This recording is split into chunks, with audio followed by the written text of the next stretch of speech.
just before we start today, and I'm holding a contest to thank loyal listeners by giving away copies of the books featured on the show. You don't have to purchase anything, give reviews, or any of that. All you have to do is go onto Twitter or LinkedIn or Instagram and post using the hashtag marketingbooks, all one word.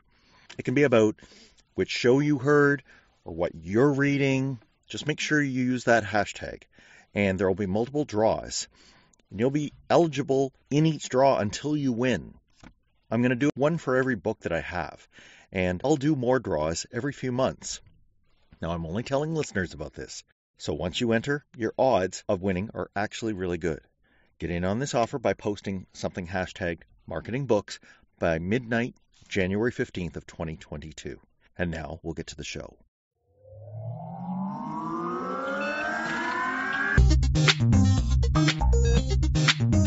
Welcome to Funnel Reboot, the podcast that shares ideas on how to upgrade your lead generation. Here is your host, Glenn Schmeltzley. Hey, Glenn here. Welcome to Funnel Reboot, exploring how to upgrade our lead generation. Today, the threat spam poses to how we communicate and how humans can take back control. This is the kickoff episode to the holiday edition of our Marketing Book series, which, like the series we did last summer, talks with the authors of some great recently released marketing books. If you'd like a book to be on the show, or just want to give me some feedback, you can do that a few ways. To reach me on social, I'm at Funnel Reboot on Twitter and Instagram. Or leave listener feedback at 613-703-7073, or use the feedback form on our website. If you aren't listening to this around the holidays, rest assured, I'm preparing to do more book podcasts, so you still have time to share your favorite reads with me. On to today. You should know that this podcast doesn't sound the way that most sales and marketing podcasts do. For starters, it claims we're the ones who've made marketing so hard for ourselves. It takes this unexpected turn because we're going to delve into forces unleashed that are polluting our digital environment. Our guest was so alarmed by these forces that he wrote a book about it. And by the time I finished reading it, I couldn't help but agree about the problem of spam and other online sludge, which messes with our innate ability as humans to relate to each other. And without that personal connection, the ability for a buyer to gain enough trust to put their faith in a seller's business, it's out of the question.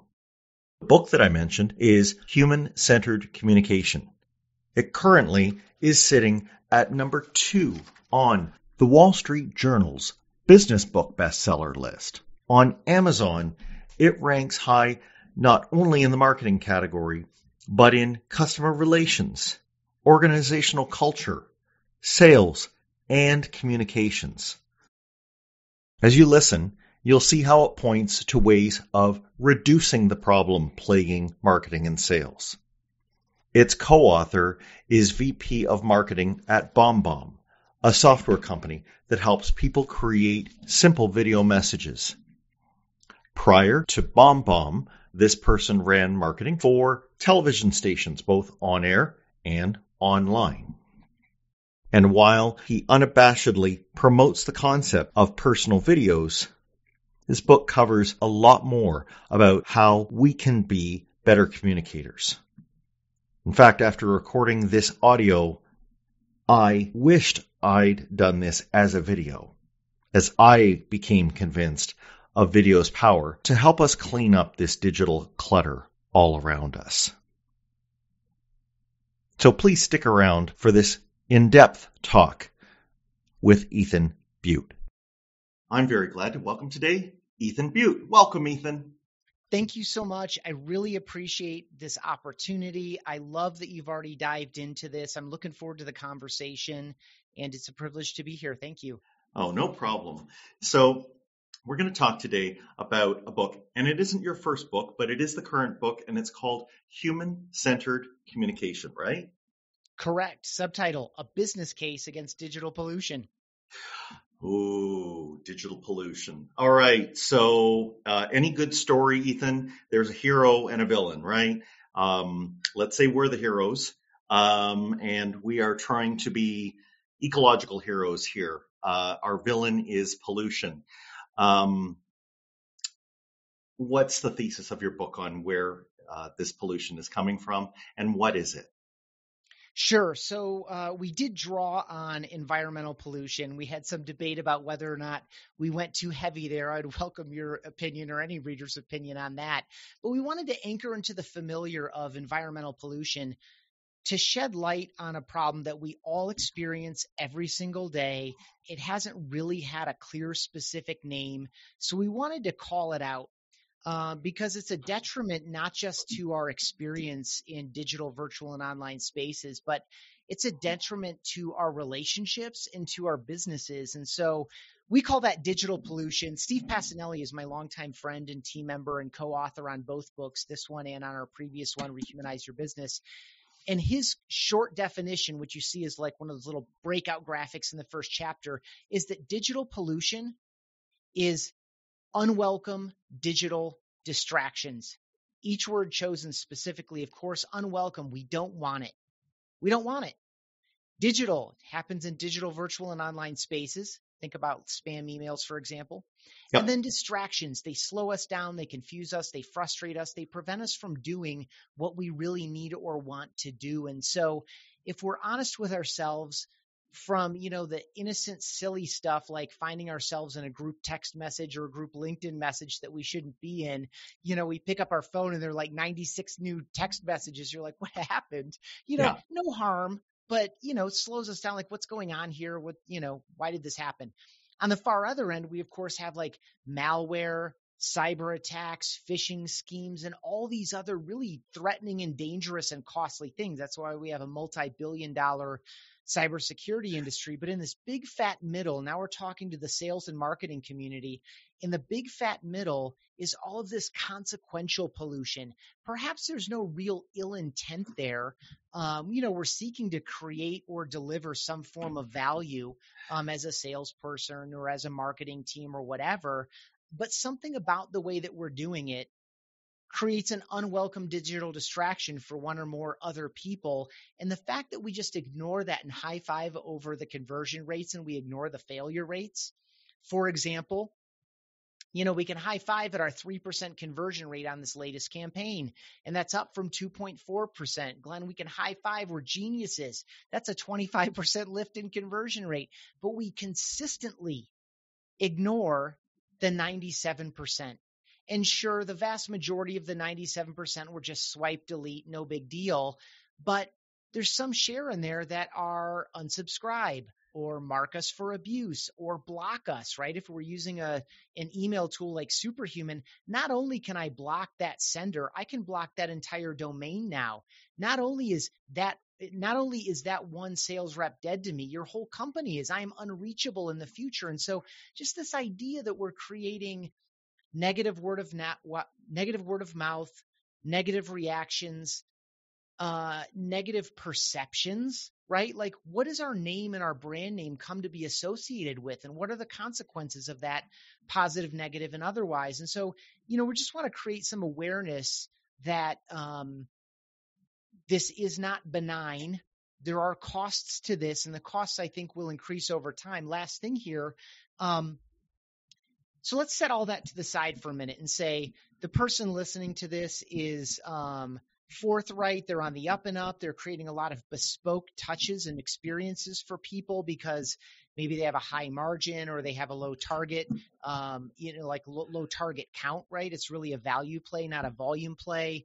Maybe it's a high ticket item and they're truly personal and thoughtful about everything that we're doing. You still suffer the negative consequences of these noisy and polluted environments because your messages and experiences in inboxes and feeds and other places are being introduced to people alongside dangerous and threatening stuff that like we're not sure if it's from who it says it's from. We're not sure if Yeah. it's safe to click that link. We're not sure that if we touch that attachment, we'll get some malware installed. Or is this just another stupid pitch from another lazy, stupid, selfish person? And so even if you're super clean and thoughtful and careful, you still suffer the attention costs and the trust costs and the engagement costs of operating in this environment. And it's time to be better. Yeah. Wow. So much in there. I'll just return to one or two aspects of that the book lays out so well. So first off, you're right with the consequential part. We are not saying that a person who's going to pick up this book is committing intentional spam. No, they would definitely or read is this book. right, or is trying to do things that are deliberately, harmful to the recipient. There's a lot of that out there, and you even allow there's a little margin at the other end of the bell curve, which is your innocent noise. So you continue to send someone a nurturing email after they have bought the product. That's just, you forgot to remove them, right? But in that big middle that you mentioned, the consequential part, these are ones where our own attention, so us being the marketers or salespeople, we are pushing stuff out and, kind of think of it like, well, the proverbial megaphone that people, use for clip art when they look at marketing. We are sending out stuff and we have the ability to do it, one to many. But what we don't notice is that comes out to certain individuals on the other end as noise, to use your word. And as you said, it falls on a gradient scale. For some of them, it's just a second of their day, even that swipe. But if we add up the individual things, and this really hit home to me with the pollution analogy, this is the one piece of litter or the one pane of broken glass in a bad part of town. This is the little thing that ends up being the tipping point, because the combined cost, particularly on our recipients, of doing all those deletions, of removing stuff. This is the classic, people say, well, don't pollute in my backyard. Well, when it's sitting around everywhere, it eventually comes into all of our yards, right? The landfill is no longer somewhere over there. It's all around us here. We look like the movie WALL-E, right? Like the whole place is polluted. And now, as you said, it just, trust now completely vanishes, or it's severely hampered because there's just so much trash to wade through on the way to trust.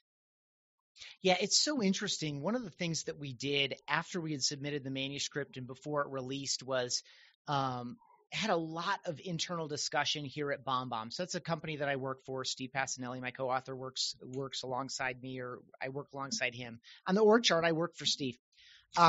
And so I went team by team and just hosted little conversations. Some were 30 minutes, some were an hour, some of them we doubled back on.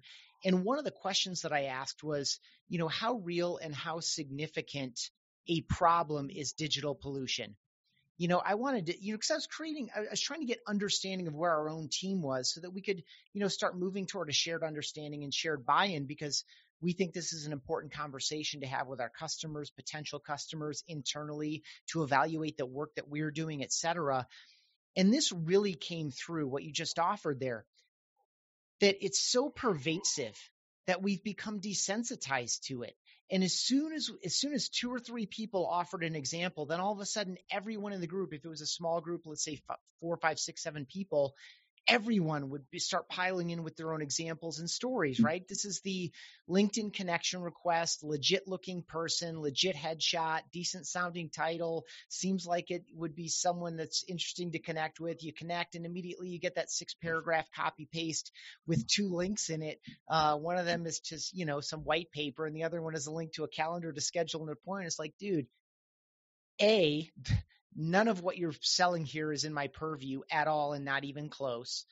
B, you didn't ask anything at all. Like there's just it's just so inappropriate given the context. And so those examples and all kinds of them, the fact that the most popular caller on my phone This has been a running joke at my family in my family for a while. We use a service from T-Mobile. So when someone calls that we don't recognize, it's called spam likely. Other services use different, it's like, it's potential spam or whatever. I don't know what the other services use, but it's been the most popular caller to my phone, my wife's phone, and my son's phone is spam likely. What does that mean, right? So now it's buzzing on the desk and I'm like, oh, should I look at it? I'm in a meeting. I pick it up. I look at it and it's spam likely. It's always spam likely. And so it's just all around us all the time. And by the way, that spam likely thing, we need to be honest with ourselves. We're not just creating a reputation and an impression and a perception for the people on the other end of our messages and the experiences that we're presenting to them. We're also training the machines, or those people are training the machines, whether or not we're worth their attention again in the future. Good point. And so this idea that the filters are learning. Yeah, absolutely. They're tracking everything. And an easy way to think about that now is that, two ways we could do this. And I'll start the easy way. If I Google something when I'm on the east side of town here in Colorado Springs, Colorado, I will probably get different search results than if I search when I'm over on the west side of town. If I'm searching for a hardware store or a restaurant or something else like that, you and I could be connected to the exact same 1,000 people on LinkedIn. We could both go log in right now, hard refresh it, and our feeds are going to be different because those feeds are based on what we've liked, what we've commented on, what we've dwelled on, not even touched, but we've dwelled on. The system knows that. And so, and I don't know if you remember the freak out when Gmail introduced the tabbed inbox. I do a lot of work in email and video email. So I was very familiar with that season of our experience as sales and marketing people. Everyone freaked out. Like, how dare you take this email that I just sent to 2,800 people and put it in the promotions tab? Like, it's a promotional email that you mass sent to a segment of your list or whatever. So in any case, we've become desensitized and almost blind to the amount of noise and pollution that we encounter, and we've become blind to our own adaptive behavior. And at some level, we've become blind to the benefit that machines have provided us and will continue to increasingly provide us in terms of helping us get through all the noise and get to what matters. And so as people who are creating some share of this noise is not pejorative in this sense. Noise is just, there's a lot of noise, right? And we'll get to that. You actually say at one point, not all noise is bad, right? So think about this is an important thing. Apple Watch, right? Or people are talking about their smart refrigerators. Like, by the way, I do not need my refrigerator to tell me that I'm running low on oat milk. I just don't. Like, that's not a bing or a ding or a notification that I need or want. That's not an alarm to sound in my life. But all those bings and dings and alerts and notifications, that's all noise. And some of it we want and we expect. My wife loves it when her devices let her know that she hit her step goal for the day. That's a fun thing, but it's just more noise in the day. And so we're going to increasingly have controls as recipients of these messages and experiences to say what we want and what we don't want. And in some cases, as the systems become more intelligent and now have a body of data to work from, they'll make some of those decisions for us and further quarantine. Like, you and I both find useful messages in our spam folder, and we even do that all the time. Like, this goes to the idea that a good actor can still be subject to the level of pollution in the environment, which is, oh, you didn't get it? Oh, go check your spam folder, right? Someone wanted your message enough to let you know that they didn't get it, and they have to let you know that it's in spam, right? So that's just where we are. So anyway, that's a long way around the idea that, yes, you're exactly right. We've become desensitized to it. We've become blind to it. Both as recipients and as potential creators. And that's the perfect point. We all have this dual role. And I'll use another environmental word, stewardship. Okay, so to be a steward of the people sending this stuff out, we have to be aware of what it's like when we're the recipient. And you talked about the tabbed email box. I mean, the thing that marketers, I'm sure most of my marketing colleagues now are familiar with the fact that They're not getting things like, opens, their engagement on social. These things are lower than they've ever been. When we look at that, especially those of us who've been doing this for more than a decade or two, it's certainly humbling. But you get in the book later on to speak to some great people who've done a lot of research. Matt Sweezy is one of them, and he points out that this actually has moved past a crossover point, right? I think he said it was like June 24th, 2009, that all other individuals started to account for the majority of content, even over mass media and people like us, right? Correct. Yeah. And so we're not only, fighting with our competitors, we're trying to be heard over everybody. And, Yeah. or the phrase I also heard was, the people formerly known as the audience. Right? Yeah. Love it. Yeah. Matt Sweezy calls that the age of infinite media. That's when we cross over to the age of infinite media. And so in this, if we're honest with ourselves, like, what is the best mode of attack here? I've heard this, and you have too, and I don't have the updated stat, but it seems to change all the time. It used to be like, well, it takes 6 touches in order to generate a reply from a prospect. Now it takes 18 touches. And then what's next? 28? 47? Yeah, 12? we're going in the wrong direction here. And I think just quantifying it, here's the big thing that I also got out of that opening of the book is you can't lump them all together. I'm going to call out in specific text-based information, okay? Because you help to, you take us all back to, let's say, a college communications course where they say, all right, humans need to bring in information through different media. And, we begin with text, but then we can layer on audio. And then on top of that, we bring the visual in. When we look at just text on its own, it in particular, from a pollution standpoint, it is probably the worst offender. Why? Because it's the easiest to go from one to many. And it's also the easiest to automate because people can no longer tell whether it came from a bot or came from a person or came from a nurturing campaign or whatnot, right? So it has to kind of be set to the side of being perhaps the one that we lean on the most and use the worst. But from the recipient standpoint, I think you made a very good point. When people are trying to make a purchase, which is what we're in this game for, they are trying to use their whole self. They're trying to use sensory information from their world to help them make a decision. And if we're expecting text, even if we do cut through the clutter and get them text, we're neither giving, you call it data poor, emotionally limited, and highly rational processes, right? We need to bring faces, voices, emotions, nonverbal cues in when we're trying to make a decision on something. So when we deprive, as the marketers and salespeople, when we deprive the recipient of all the things that full visual communications gives them, we're kind of making it harder for them, aren't we?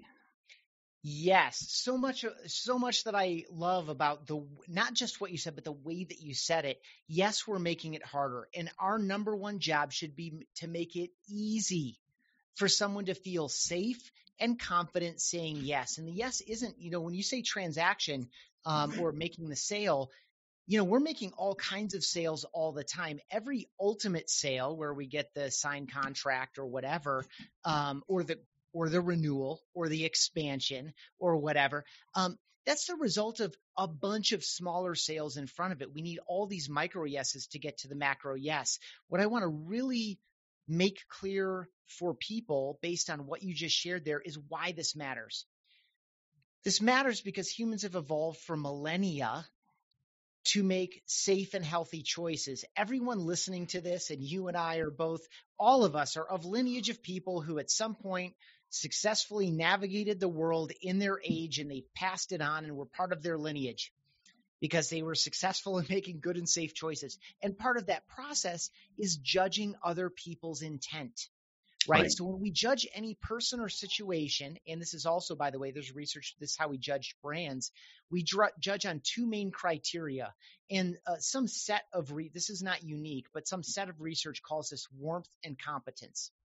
Warmth is essentially the human side of it. Competence is the rational, practical, can they actually get the job done? Is this going to do what it says it does? And so let's think about this in a negative way. If, let's say 2,000 years ago, we were presented with a person or an opportunity and we only judged their competence and they were like, the super genius, evil genius of the day, and we didn't judge their warmth or we misjudged their warmth, then we would say yes, we would proceed and we'd get taken advantage of, perhaps to fatal consequences. That is still with us today. We are very ancient creatures. We're not nearly as evolved as we think we are, just because of the way, we carry about through our day with technology and these other trappings that we all have surrounded ourselves with. So we're still very ancient. So we judge warmth. People who have lived this long and produced enough offspring to produce us judge warmth first. Warmth is intent.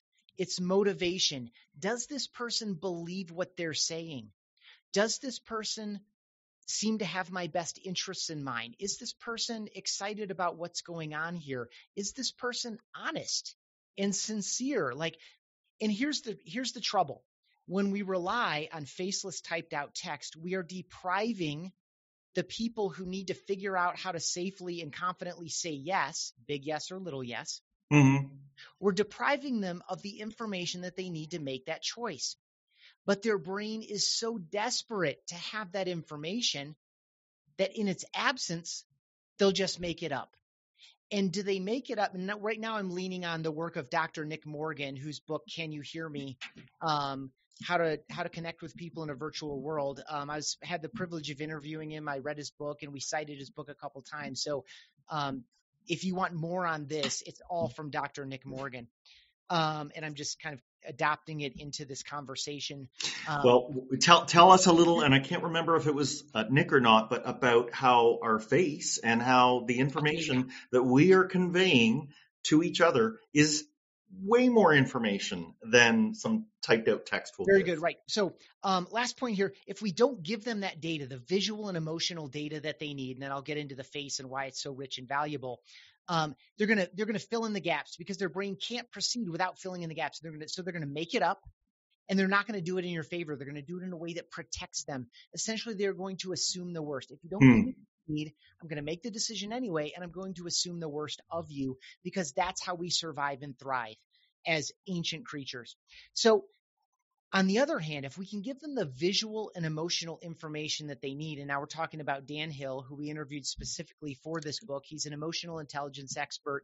He has 7 U.S. patents in the analysis of facial coding data. He's written, I think, 8 or 9 books. He's currently re-racking Emotionomics, which is the best of all of his works. It's probably the closest intersection of, business and this kind of emotional intelligence, facial coding work.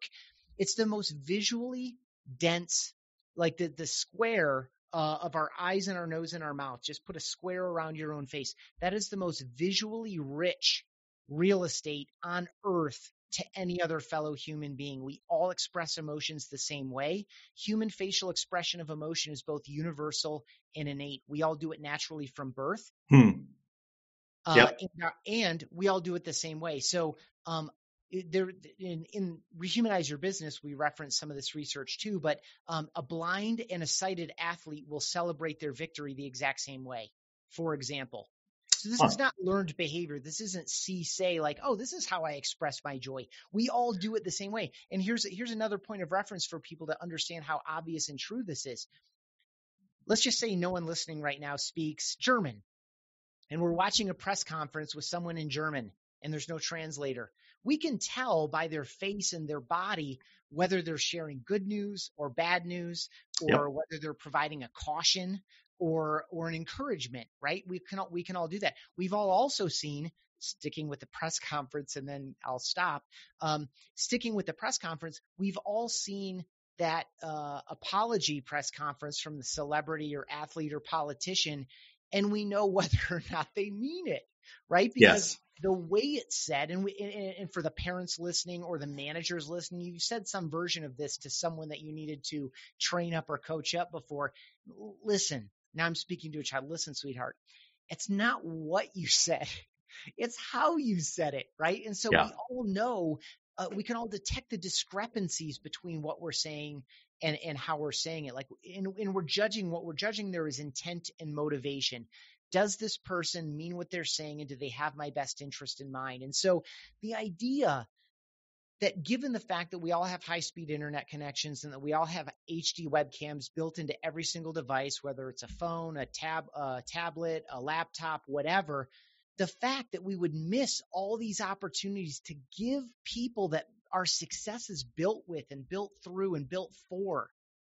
This is our team members. This is our partners, our suppliers, our friends, our investors, of course, our prospects and our customers. The idea that we would deprive those people of the information that they need to make good, safe, healthy choices is so irrational. It's insane. And the only thing preventing us from doing it is our own discomfort with seeing ourselves on camera. Yeah, there will be a few, let's say, objections that we can have to producing it. It's interesting kind of how you thread this needle, because, there's a little bit of counterintuitiveness here, because back to the pollution idea, recipients are trying to get information, right? We need information. As a matter of fact, we need emotion. We'll come back to that. Yes. But the information that they need to catalyze their action, you can offer it to them in something like text, or you can offer it with full video. But the thing is, we have to acknowledge that we need to give them that information, even though it's a little bit more bandwidth, because if we tried to do that same thing in text-based messages, we're probably stringing it out over time and over many messages, when it could be all in, short or to the point. You are at this point in our conversation, and I can relay this information to you most richly with visual communication, right? So that we kind of have to get over any of the excuses that we're making in our own minds about, why should I get on video, pre-recorded video at that? This is probably the best way to both pop the balloon on the pollution, as well as give the buyer what they need. Like, it really should be able to address all ills at the same time. Yeah, it absolutely can. I mean, what you made me think of there is, I was on a call for what I assume would have been a 6-figure annual contract, and probably even a 6-figure install and configuration, with a business development rep and an account executive. It was a Zoom call, and neither one of them turned their cameras on. It was a 35-minute meeting, and neither one of them turned their cameras on. I'm like, I get that you're not selling me you, but you're also selling me you. I mean, so much, whether, again, just to stick with this micro yes, macro yes, so much of what people are saying yes to when they say yes or no is they're saying yes to who you are and the trust and relationship that you've built. Again, your ability to, and we all know that sales at some level is the transfer of emotion. Yeah. If you don't care, why am I going to care? If this isn't interesting to you, why is it going to be interesting to me? Like, that's why I love this, by the way. Quick praise for you as a host. You obviously are engaged in these ideas, which lights me up as a guest. So if you're interested and you're having fun, it's going to be more fun and interesting for me as your guest. And as a consequence, it's going to be more fun and interesting for the people listening. If you and I are just like zombie walking through this conversation about the technical details of something, who cares? And it all starts with you, right?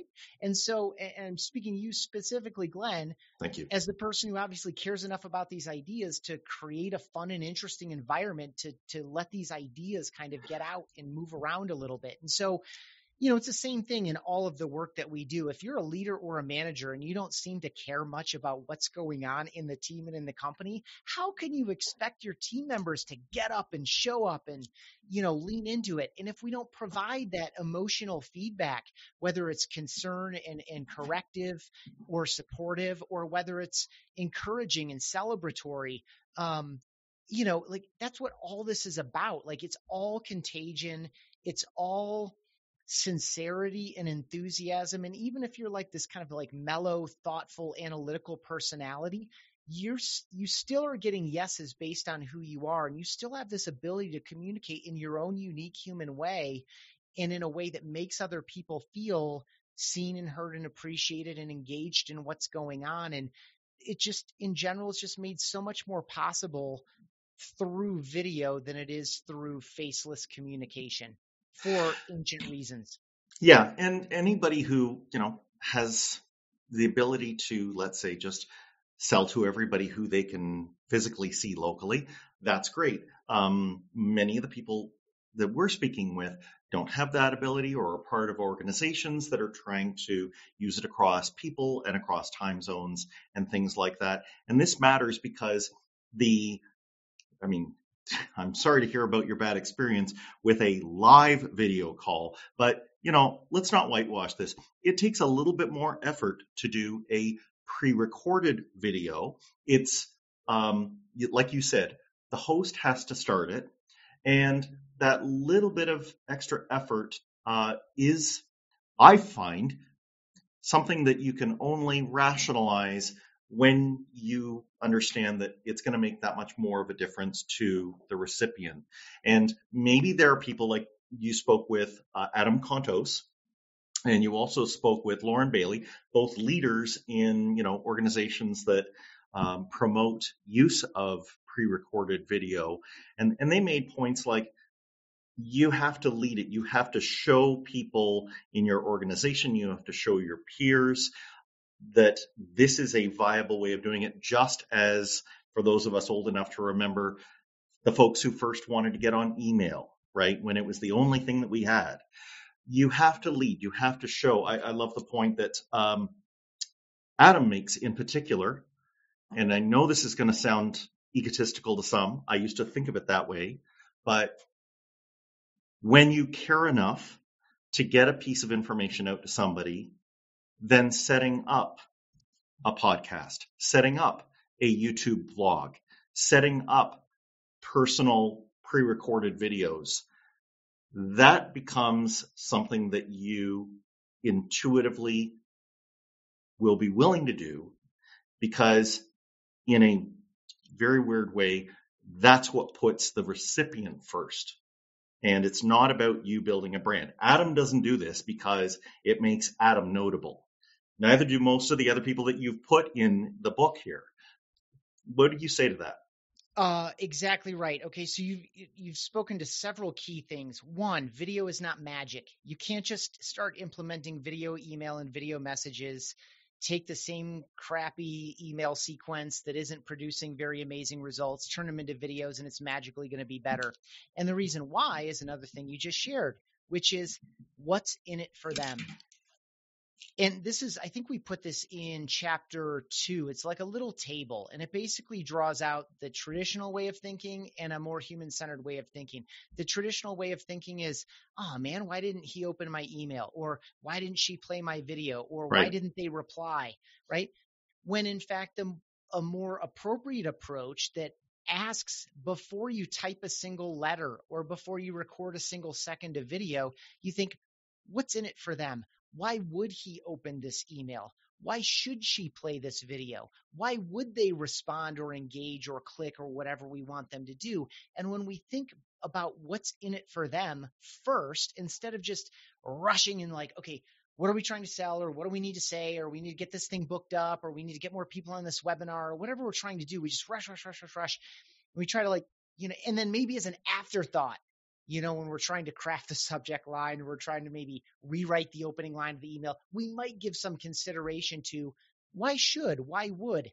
But so often we're looking after the fact and we're imagining why didn't this work, and we're just, that kind of you're asking so that you can set yourself up for the next one. So it's part of a process, but really the reason video is so effective, whether it's a live video or a recorded video message, is not because of the medium itself, although there's still a novelty factor to it, that it will get you some extra attention right now, that it will stand out a little bit right now because, despite my best efforts over the past decade, not enough people are doing it still. And I think it really is a human vulnerability issue, in addition to like a behavior change issue, and a lack of perceived value issue. But really where video works and you get replies that say, oh my gosh, I loved your email, which by the way, no one says unless there's a video in it. And right. This happened to me just today. You know what? I had the worst morning and this totally made my day. And all I did was send a personal video to someone I just connected with on LinkedIn. Yeah. Just introducing myself, thanking her for the connection, and sharing with her a couple things that I tend to post about, and I'm happy to talk about if she ever wants to. And I'll just interrupt for a second. I only learned about a week ago that if you have the mobile app for LinkedIn, you can totally do that. Yeah. Well, and by the way, I use the BombBomb Google Chrome extension, and I can do it from my laptop, and I just take the link, drop it in, it populates this little animated preview. So and our new Chrome extension has the BombBomb icon in a LinkedIn message. You can activate it straight out of the LinkedIn message. In any case, there are lots of ways to do this. And so her reply wasn't because I sent a video. Her reply is because I communicated what I wanted to communicate to her. Some appreciation, closing the digital divide, stepping out from behind the cloak of digital anonymity, is because I happen to communicate that in a sincere, honest, forthright, excited way in a medium, video, that captures those unique human qualities and the right. nuance and the subtlety and all those other things. The other thing that's going on there, by the way, and then I'll add one more point and give it back to you, is that it wasn't about me and my expression. It was about the fact that it was about her and the way that it made her feel seen and heard and appreciated. That's why she said this turned my day around. It was because I greeted her by name. I said something specific about where she is in the world and the work that she does, and something about the nature of the message that she initially sent me. It made her feel the one thing that every single human being wants to feel. And I'm talking to you, the most hardcore, badass type A personality listening right now. Right. You want this as desperately as anyone else does. You want to be seen and heard and appreciated and respected and valued for the unique individual human being that you are. That's why you drive the car that you drive. That's in part why you live in the house or neighborhood that you live in. That's why you put on the clothes that you do. It's why you wear your hair a certain way. And yes, there are constraints to all those things, but we have options. If you're listening to a podcast like this and trying to become a better salesperson or marketer, you're at the stage in your life where you get to make choices for yourself. And a lot of those choices are to express what's uniquely you. And that when other people validate that and they do it in a way that serves you at the same time, it's just incredibly powerful. So if you're sitting on the sidelines of this saying to yourself, yeah, but show me the case study. Yeah, but show me the A/B test. Send 5 or 10 of these videos. Say thank you. Good job. Right. Congratulations. Great to see you. Thank you for this opportunity. Hey, I just noticed that, or I just heard that, or your name came up in a meeting and I wanted to plus up on that. I promise you're going to get replies and responses that validate that this is different and better. And then the person that says, I'm just too busy to do this. 2 quick ideas. 1, you can record a video once and use it over and over and over again. It's not quite as powerful, but if you're doing it with the motivation to help someone get from here to there, like let's just say this, go into your CRM or your marketing automation system and say, if these 2 criteria are true, this number falls between this range, and these 2 criteria are false, then automatically send this video message. Okay, then you can speak to what you know about that person, and your goal is to help them get from wherever they are to wherever they need to be next, and it's based on very specific criteria. So it can feel micro-segmented, we might call it. Yeah. The other one too is, you get inquiries, you get questions from your team members, you get questions from your employees, you get questions from your customers or your prospects, and especially if it's a unique question, Yeah. Or actually, if it's a common question, you can use that video that you've already recorded. Hey, Sure. great question, common question. Here's the way I address that. And so you don't have to pretend like it's this personal response. But if it's a unique one or it's a complex one, answering that question in a video that's going to take you 2 minutes and 12 seconds is going to be a heck of a lot faster than trying to type it all up in a way that helps someone understand in the way that they need to understand. And by the way, if you do it with a show and tell, like with screen recording, you can often get there even faster. Right. Wow. This is, you're right. I think we'll kind of imagine that most of the time it's personalized, and we'll call that, other one, into answering questions, things like that's near personalized. Let's imagine that the people who are Let's creating use these this are line. Personal is truly personal, Yeah. human to human. Personalized is kind of if these two things are true, this is Right. false, and these two, and then you use variable data to slug in their name or whatever, Right. their subscription level or whatever the case may be. That's personalized. And then there's this evergreen. I use evergreen for record it once, use it every time that it's appropriate. That's it. The common element here, though, is, and I think this matters, and we're sliding into what it takes to actually produce these, is you have to, let's imagine you're the person who's the talking head.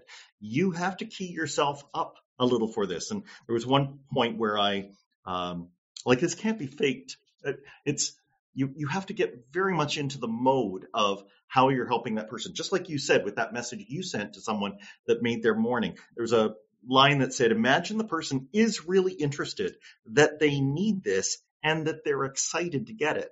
And, first off, we have to realize that, especially if it is a one-to-one message, you have automatically gotten most of the way there, just the same way that a personal note does. It cannot be mass produced, and the recipient knows that. And so we're not BSing anybody here. They probably are excited. But the real point that I'm trying to make is, from a psychology standpoint, I need to be excited to send it because this medium will either show it or not show it. And I can't fake that. Correct. And there's this gap. Now, I'm going to double back on something we wanted to talk about earlier, which was Dan Hill's. It's more important to be on emotion than it is to be on message. Okay, talk about that. Yeah. So he says it's more important to be on emotion than it is to be on message. Being on message is saying I'm air quoting for listeners, the exact right words in the exact right order. There is no right words in the right order. It's about communicating that motivation and intent, and level of interest in the fact that you believe what you're saying. So you don't think Dan or you would be a big fan of scripts? So there's a lot of discussion about scripts in this book, and most people default to like frameworks or structures and give people creative freedom within the bounds of safe guardrails. Give your sales team, guardrails, but let them operate within it in a way that brings them to life. And it's because it's more important to be on emotion than it is to be on message. And the reason I said that a couple of times is, if you don't believe in what you're selling or serving or representing, don't get on video, because people can tell. They won't know that. And if you're bored, if you're disinterested, if you don't care about the person or the solution or the situation, don't get on video, because in that latter case there, it's just going to be dull for everyone. It's like I was complimenting you before, and your interest as a host and your engagement on these ideas, that sets it up for me and for everyone else. If you didn't care, you're setting the tone that, this other person shouldn't care. Yeah. But to this degree that you are insincere or selfish or greedy, and you're not actually coming with something of some level of service and value, and right? help. Like, yes, you still need to you need to hit your goal. You need to pay the bills. You need to put food on the table. You need to, pay for that vacation that you already scheduled. Like, I get it. I mean, we do need to reach our own goals, and we are doing this work because we have our own motivations for it. But if those motivations are not built in some part on being of service and value to other people, and it is a purely transactional, selfish motivation, video is not going to be good for you, because, to your point, there will be a discrepancy between the message and the emotion. There will be, and people won't consciously say, this guy doesn't seem to believe what he's saying, or this guy's just looking to line his own pockets. They might, but at a minimum, what they'll sense is that minor discrepancy that every human being, sometimes we call it a BS detector, Yep. We know when someone is saying something in a way that isn't consistent with what their real intentions are. We all do this really, really well. And to your point, video gives that away. However, if you're on the other side of any of those things I just talked about, if you do actually care, if you are actually excited, if you are truly curious or interested or motivated, there's nothing better that you could do than get on video, because that is the information people That comes need to through. feel safe, Yeah. at least responding, engaging, starting the conversation and moving forward. The medium itself has some things that, even if we're not cognizant of them, we can watch that. I love how that's a double-edged sword there, right? Like, if you believe it, then absolutely video is the best thing for you. If you don't believe it, think twice. The other one, and I think it was Julie Hansen said it, there's probably a degradation of maybe 10 to 30% of energy. If you and I were standing, talking, at a cocktail party right now, we would be probably picking up a little bit more on each other's energy level than we are through video. How do you suggest we counteract that? Yeah, both Julie and Viveka von Rosen both suggest that we just kind of amp up a little bit. We have to know, and Nick Morgan also talks about this too. These channels will dampen or mute a lot of the emotional content that people are really desiring. So we could be sincerely interested, but we might come across as disinterested. And now let's walk that out for a minute. As soon as the person on the other end of the video call or the video message starts to feel like you are not interested, let's stick to a video call. You're on a call, you are interested, you're listening, but you've got kind of like that flat face. Julie calls it resting business face, or yeah. And that reads, because again, it dampens our emotional expression. It reads even more that you're disinterested. And now, well, it makes me feel, if I'm on that side, it takes me back to when I've been the candidate in a panel-based interview. Right. And I didn't like those situations. Yeah, totally. And so again, it's just that flip side of people wanting to feel seen, heard, valued, appreciated, understood, respected, etc. That shows some lack of those things, even if you don't intend it. And so it's just kind of turning it on, getting up, knowing that you're on stage. I think, most professional salespeople already understand and perceive this idea of being on stage. Like, okay, now it's on. Now I've got the 3 decision makers at the same table, and I'm going to get hyped up in the bathroom before I, exit and I enter the conference room, like that same thing. Because we're sitting at home in our home office, or my home office was in our bedroom until I moved back into the office here at BombBomb, a little bit post, I don't know. We've all done it. With the pandemic, but, there's just something like, especially when we were sitting at home, there's this kind of comfort level. And so Julie draws that caution out too. It's more important to be confident than it is to be comfortable, because comfortable can read as disinterested. And so it's just, the answer to your question is just, turn it up a little bit, get hyped up for it a little bit, know that you're coming out on stage. This is not a disingenuous thing. You're just really living into the moment a little bit more than you would otherwise, for the purpose of it reading appropriately. It's like for people who play golf that are listening, you play to the wind a little bit. If there's that slight breeze, coming from the right, we're going to play a little bit more into it so that it still lands where we want it to land. And it's the same thing with our emotional expression. We got to play into the wind a little bit. In this case, it's kind of a headwind. So we need to amp it up a little bit, just really get into it a little bit more. And the fun thing is, this is really deep. A lot more research is coming out about the idea that attitude follows action. Typically, we think we need to get the right attitude in order to start doing the action, or to do the action differently. In fact, the acting alone will change our attitude. And so this idea of really leaning into it brings us into it even more. It's like the self-fulfilling thing, the sense of momentum. It perpetuates itself. And I'll tell you what, I've been doing video messages. I've done about 13,000 of them now over the past decade. And it's one of the best moments of my day to send 3 or 4 of these simple personal messages like thank you, good job, and congratulations. It's such a joy, not just because of the nature of the replies that come back, but there's something really healthy and wonderful about expressing this sincere, positive, constructive belief with people you care about and who care about you. And yes, I'm talking about prospects and customers and team Sure. members, just like I am family members and friends. Like it brings life to the day. It brings joy to the day. And so, amp it up a little bit and it will come to be. Yeah. And this, I mean, there's a word that's maybe just out at the edge of this, but it was mentioned a few times. And I kind of hasten to mention it because it can give wrong connotations, but it's acting. Now, when you talk about, how you want to be and how the attitude needs to lead the action, that, sure, some may call it acting. I will think of it more as aspiring, right? So if I am trying to show a person that their relationship that they could have with our team, if we're working for them, is going to, I know, I have conviction that it's going to bring about the outcome that they have been wandering about looking for.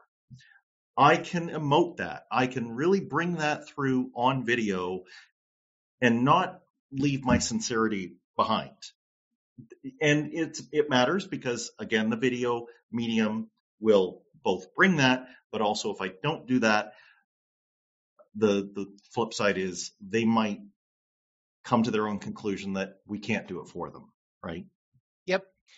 So this, man, I really like this. This was something that surprised Steve and me when we talked to Julie Hansen. Julie Hansen was a salesperson and a sales manager, looked around in her career and felt something that I'm sure a lot of other people have felt, probably everyone that she was looking at when she felt this way.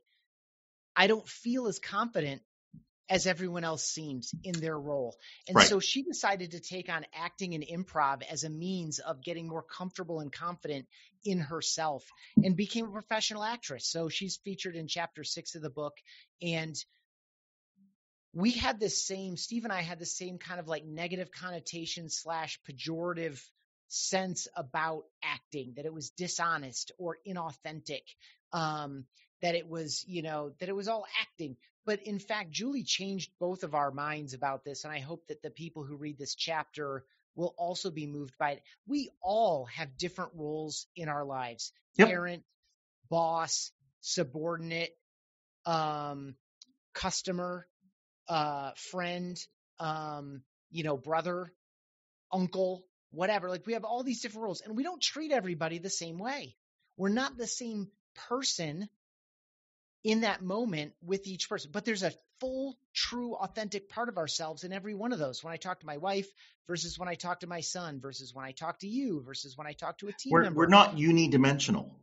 Right. Correct. And so we all play multiple roles in our lives, and our sales role is a little bit different than our role as a parent, although there are things that are similar between them, but we invest real, full, legitimate qualities of ourselves into every single one of those roles. And it's the same thing with an actor. And Julie says this so clearly. The worst actors are the ones that are completely put on. The best actors are the ones who put a real sense of themselves into the role. Right. And so this idea that acting is inauthentic is actually only true with bad acting. Yeah. And instead, we should be comfortable really putting the most appropriate version of ourselves into each one of the roles that we're in, the most appropriate and useful parts of ourselves, of our authentic selves, into these different roles. And that's true on video as it is in real life, as it is on a video call. Yeah. And the moment we admit that, I think a couple of things open themselves to us. First off, the points about how we can work more on muscle memory, how if we have a couple of points to make. I loved how, I think it was Shep Hyman came up with a texture map and said, okay, well, I want to, maybe convey some information to someone. First, I've got to dress them down a little bit. I just have to, but then I want to build them up. And I literally have a, level of energy that I'm going to need to follow. And so he maps it out. He doesn't write a script. He puts, for things like this, I just know that I want to start here. I want to maybe come down, get serious here, but then I want to get more excited here. And, we can follow that, or even moving around a little bit within a area. They have X's on the floor in, theaters and sound stages. These are things that we can borrow from the acting craft to help us understand and do our prep.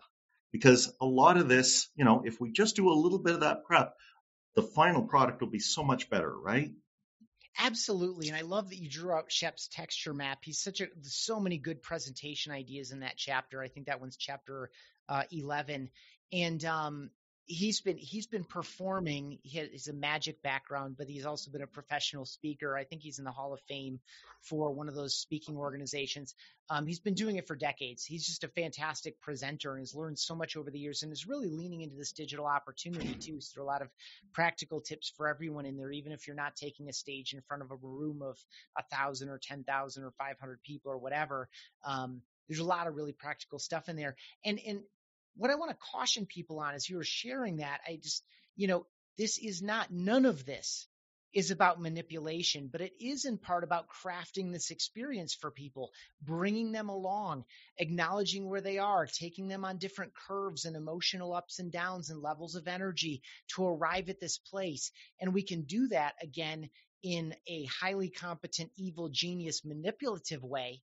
Or we can do it in a way that is going to engage people and serve people and help people and land them in this mutually beneficial space. And we don't have to have, I'm not talking, the tool. It's totally true. I'm not talking polish. If there's anybody who wants to see how all of those elements of craft are applied, but you still get a raw version, go watch Gary Vee. Yeah. He is applying the principles, but he's making it look, no tricks up my sleeves. This is me. I got my cap on. I'm out on the street, my shaky phone, right? But he's still following all the same patterns. There's no confusing that he believes in what he's saying. And there's no confusing that he's enthusiastic about what he's saying. And there's no confusing when he disagrees with someone or he's concerned for someone. Like, it's just so expressive. And I don't want people to anchor too hard on that because he is such a big over-the-top personality. But whoever you are, that's who he is. Whoever you are, be that.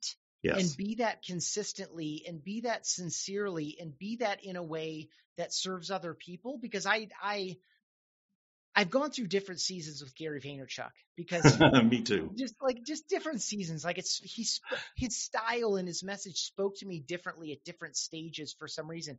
But I always come back. But I never question his sincerity. I never question his authenticity. I never question his motivation. And those are the characteristics that we should look for. It's this.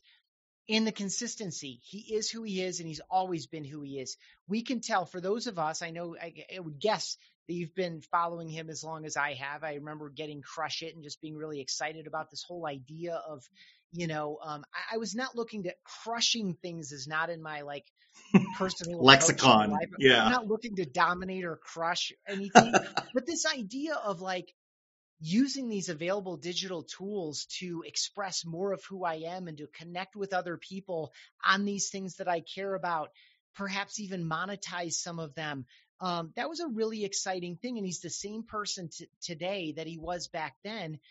And we've seen him grow and evolve as a person. We've seen his offering and his thought process and the way he sees the world grow and evolve. And but he's consistently been these things throughout. And that's where trust comes from. That's where engagement comes from. It comes from this consistency. That's another thing humans are desperate for from one another. Some level of predictability. We all know that personality in our lives, typically in our professional lives, because we can't avoid them the same way we can in our personal lives, highly volatile, which version of this person am I going to get today? Or which version of this person is going to show up in this meeting? Is it going to be the, super hardcore, mean, nasty, aggressive, snide one? Or is it going to be the excited, optimistic, friendly one? We don't like that level of inconsistency. We want some level of predictability. And so, anyway, good example. You just triggered that monologue. And we can't forget when we're doing things like pre-recorded, there's a permanence to them. So there's a reason why, if somebody's going to catch you, listening to something from 2.5 years ago and then just yesterday, as your own person is relatively consistent, let's hope, if you provide that, then your body of work will also be consistent and that experience comes through. I just want to get down to maybe to us one last technical part that on the distribution side, because this is an important thing that we have to make people who are, now thinking they want to use more video. Limitations within email packages and within some of our social media platforms makes it such that you can't just grab a video file and attach it anywhere you want, right? So if you could just maybe take us through that little piece and then tell me what BombBomb does to help on that matter. Cool. Yeah. So exciting thing is most of these platforms now have native video features, which is nice. And I'm thinking of, like you already mentioned, LinkedIn, but only on mobile, which, I prefer to do it from my laptop. So I use the BombBomb Chrome extension. So there are a lot of tools available to help you do this. You cannot just record a video on your phone and attach it to an email. There's several problems with that. I could do 15 minutes on that set of problems alone. Sure. 1, the file's too big. 2, they're not going to see you when it arrives, so they don't know that it's a video. 3, again, is this attachment safe to download? I don't know. Right. 4, great, I downloaded it, and now I have a 312 meg video file sitting in the bowels of my phone or my laptop Ouch. or whatever. Like, just so many problems with it. And there are a bunch of services. Some of them are free with limitations. Others are paid. There are a number of services that you can use to make this fast and easy to do. You might also say, can I just, host them on YouTube and unlist them? Yeah, you can. But it's not as fast and easy as some of these other tools. So BombBomb set out to make it fast and easy to do this over and over and over again, so that there is very little standing in your way when you realize that this is a moment to answer the question with a video, or to introduce yourself to someone else in a video, or to follow up and say thank you with a video, or to present the contract or proposal with a screen recording that highlights the things that typically get red lines so you can get out in front of it and explain why they're there. If you've negotiated things that led to this contract or proposal, you can point those out and let the other party know that you've accommodated their needs and interests very specifically. There's so many opportunities to do this. And so you need to be able to do it when it occurs to you. And that's how you build the habit, and that's how you transform your work and your business. I can't agree with that more. I would just point out, because you do go into depth for people who want to nerd out on gear that they need. But distribution is also not a trifling matter. And just like gear, you can spend as much as you want, and you can, do as much of it on your own as you want if you're a hobbyist. But I'm going to return to the word you said, habit. If I'm going to try and put myself across to someone else via video, I really ought to be spending my time and energy focused on what I put inside the screen. To me, the convenience of tools that take away the annoyances that are outside of the screen, that may be the difference between me bothering to send a video message today or not. Correct. Absolutely. Good call. And so, don't get hung up on the equipment. Because this isn't for your homepage. This isn't for mass consumption. This is not make or break for your business. This is going to change someone's day. This is going to answer someone's question. It's going to help someone out. So, BombBomb is one of those services that makes it easy to do this. You can subscribe to it monthly or for the year. You can do it as an individual. I think our largest account has several thousand seats in it. So we do have a number of team solutions for teams or entire companies of people. You can record and send from our web app, from our mobile apps, from our Google Chrome extension, directly in Gmail. We have a number of Outlook solutions. We work directly in Salesforce, Zendesk, Outreach, and a number of other systems and platforms. We're tracking who's opening the emails, how long they're playing the videos on average, a bunch of other stuff for you so that you can follow up more effectively. And so our whole goal is to get you face-to-face with more people more often, earlier and more often. There's a reason that all the sales and marketing steps for so many different products and services lead to that live call, whether it's a video call, an in-person call, or a phone call. We're trying to get there because that's when we know we're at our best. Yes. So we can give pieces of that earlier and more often throughout the process. And asynchronously. Correct. Absolutely. Yeah. So which is great across time zones and other things too. So that's what we do. My primary use cases are straight out of my Gmail inbox. I record in the Chrome extension and drop them into LinkedIn messages and Slack messages all the time, even though there are native LinkedIn things. And now Slack has some native video features too. It's easier to do it with BombBomb because A, the library's there, B, we're tracking in a way that lets you know who watched, how long, etc. And I can record or screen record, and I can do it from any device at any time. So BombBomb does have competitors. We've been at it probably longer than any of those competitors you're going to look at. And on behalf of the team and the company, I've written 2.5 books on the topic, and we are prepared to help people in a very unique way that most people are not qualified to do.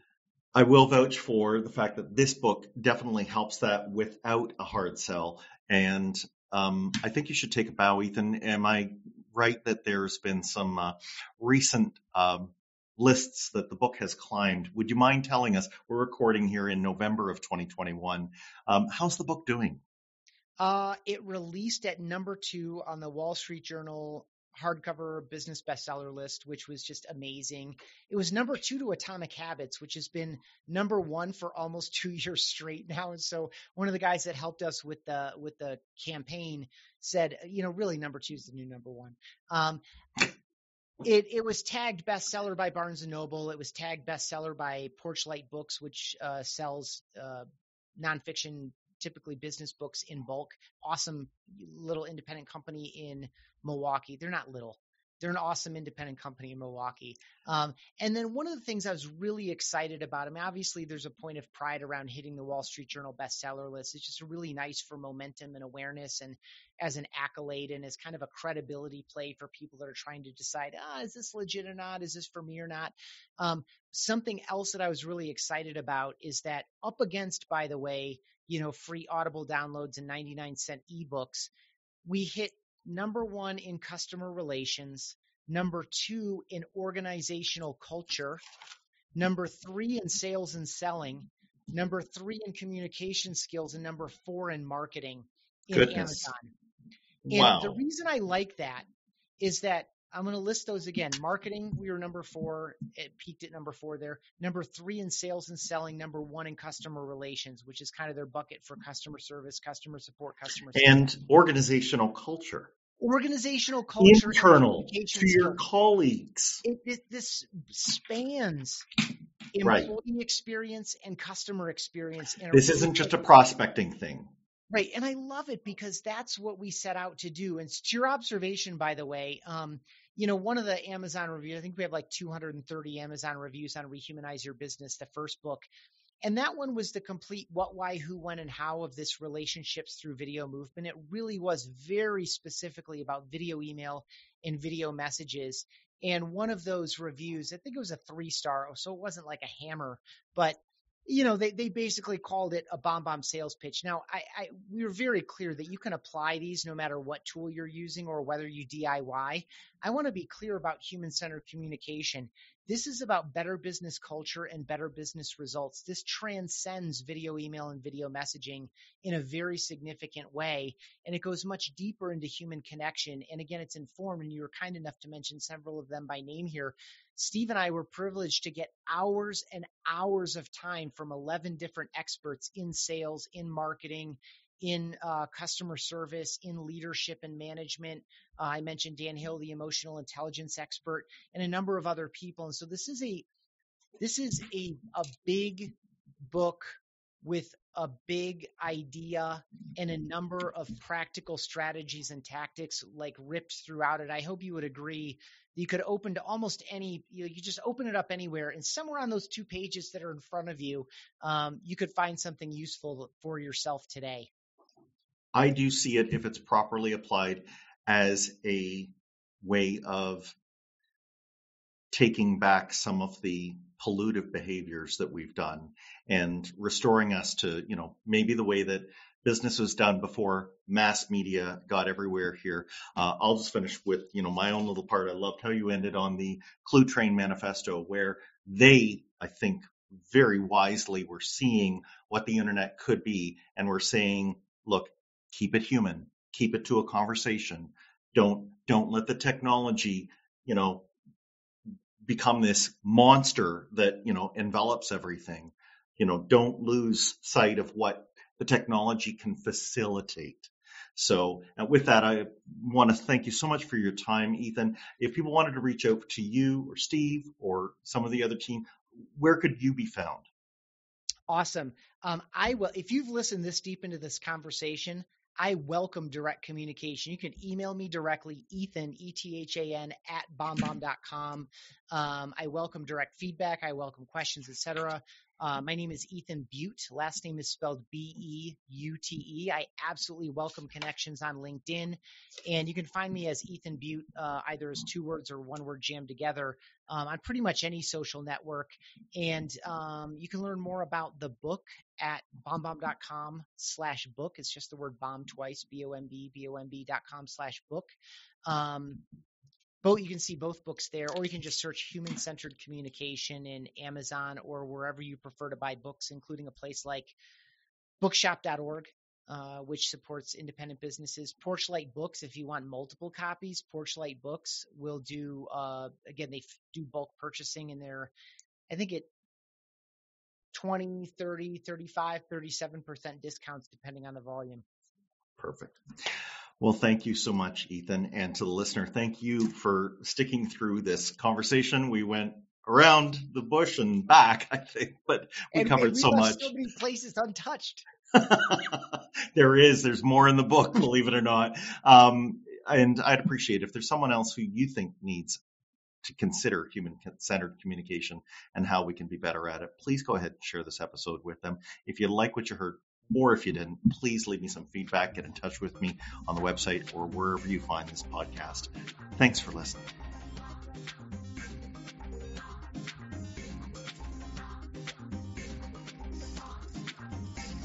Thanks for listening. Follow the show on Twitter @Funnel Reboot. If you like what you have heard today, please consider leaving a review wherever you get your podcasts.